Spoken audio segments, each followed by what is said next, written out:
Telugu celebrity cricket league చూడండి, interview అనగానే questions వచ్చేస్తాయి. బుల్లెట్ మామూలు మాట్లాడమంటే రాదు.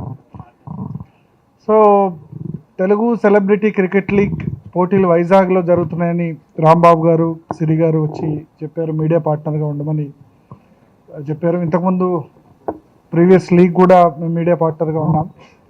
సో ఒకటి చాలా సంవత్సరాల నుంచి చూస్తున్నాను, అంటే బహుశా 17-18 ఇయర్స్ ఇగో అనుకుంటా. చిరంజీవి, బాలకృష్ణ, నాగార్జున, వెంకటేష్ టీంతో స్టార్ట్ అయింది. 2002 24 ఇయర్స్ అయింది. అప్పుడు కూడా ఆడారు శ్రీకాంత్ గారు, తరుణ్ గారు, ఐ థింక్ కదా. సో అప్పటి నుంచి మంచి ఫామ్లో ఉన్నారు.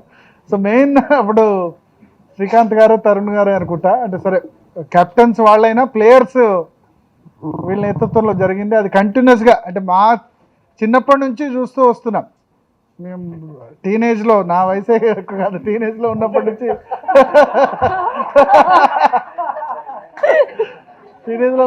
చూస్తూ వస్తున్నాం ఈ సెలబ్రిటీ క్రికెట్ లీగ్.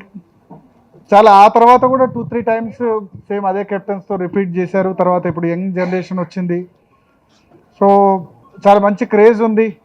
క్రికెట్ అన్నది మన దగ్గర ఒక మతం లాంటిది. కాబట్టి ఏమంటారు, క్రికెట్ ఐపీఎల్ అయినా లేకపోతే మిగతా అయినా ఇంత సక్సెస్ కారణం ఏంటంటే అందరూ ఆదరించే, చిన్న పెద్ద ఆడ మగ తేడా లేకుండా అందరూ ఆదరించేది క్రికెట్. సో ఒక కాజ్ కూడా తీసుకొని చేస్తున్నారు. కాబట్టి ప్లస్ లాస్ట్ టైం హైదరాబాద్లో పెట్టారు, ఈసారి వైజాగ్లో పెడుతున్నారు, పోర్ట్ ట్రస్ట్ స్టేడియంలో. డెఫినెట్గా వీఆర్ హ్యాపీ.